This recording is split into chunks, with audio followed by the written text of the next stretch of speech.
ഒരു സൈക്കോളജിസ്റ്റിനെ കണ്ടിരുന്നെങ്കിൽ എൻ്റെ ദാമ്പത്യം ഡിവോഴ്സിലേക്ക് പോകില്ലായിരുന്നു എന്ന് കരുതുന്ന പുരുഷന്മാരിൽ ഒരാളാണോ നിങ്ങൾ? ഞാൻ Beena George, clinical psychologist, absolute mind. നമ്മുടെ ക്ലിനിക്കിൽ വരുന്ന ദാമ്പത്യ പ്രശ്നങ്ങളിൽ നമുക്കൊന്നും ചെയ്യാൻ പറ്റാത്ത ഒരു നിസ്സഹായാവസ്ഥ വരുന്ന ചില സന്ദർഭങ്ങളുണ്ട്. അത് പ്രശ്നം ഒരുപാട് രൂക്ഷമായതുകൊണ്ടൊന്നുമല്ല. എന്തുകൊണ്ടാണെന്ന് നിങ്ങൾക്കറിയോ?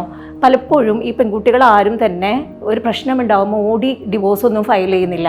അവർ പല പ്രാവശ്യം എനിക്കിതിൽ ബുദ്ധിമുട്ടുണ്ട്, എന്നെക്കൊണ്ട് പറ്റുന്നില്ല, നമുക്ക് ആരെങ്കിലും ഒന്ന് കണ്ടു നോക്കാം, ഇത് പരിഹരിക്കാൻ പറ്റുന്ന പ്രശ്നമാണോ, എന്താണ് യഥാർത്ഥ പ്രശ്നം എന്നൊക്കെ നമുക്ക് മനസ്സിലാവല്ലോ എന്നൊക്കെ ഭർത്താക്കന്മാരോട് പറയുന്നുണ്ടാവും. പക്ഷേ ആ സമയത്തൊന്നും തന്നെ ഇതിന് വേണ്ടത്ര പ്രാധാന്യം കൊടുക്കില്ല. ഇതെല്ലാം കഴിഞ്ഞ് പെൺകുട്ടി ഉറച്ചൊരു തീരുമാനമെടുത്ത് ഡിവോഴ്സ് ഫയൽ ചെയ്ത് കഴിയുമ്പോഴായിരിക്കും കാര്യത്തിൻ്റെ ഗൗരവം മനസ്സിലാക്കുന്നതും ഓടി എങ്ങനെയെങ്കിലും ഞങ്ങളെ ഒരുമിച്ചാക്കണമെന്ന് പറഞ്ഞിട്ട് സെഷൻ എടുക്കാൻ വരുന്നത്. പക്ഷേ അതത്ര എളുപ്പമല്ല. കാരണം ഈ പെൺകുട്ടികൾ ഒരുപാട് ചിന്തിച്ചതിനും ആലോചിച്ചതിനും ശേഷമാണ് ഈ ഒരു തീരുമാനത്തിലേക്ക് പോകുന്നത്. അതുകൊണ്ട് അതൊരു ഉറച്ച തീരുമാനമായിരിക്കും. അപ്പം ഇങ്ങനെയുള്ള കാര്യങ്ങൾ അവരവരുടെ ബുദ്ധിമുട്ട് പറയുന്ന സമയത്ത് തന്നെ അതിന് വേണ്ടത്ര ശ്രദ്ധ കൊടുക്കുകയാണെങ്കിൽ നമുക്കിത് ഡിവോഴ്സിലേക്ക് പോവാതെ നോക്കാവുന്നതാണ്.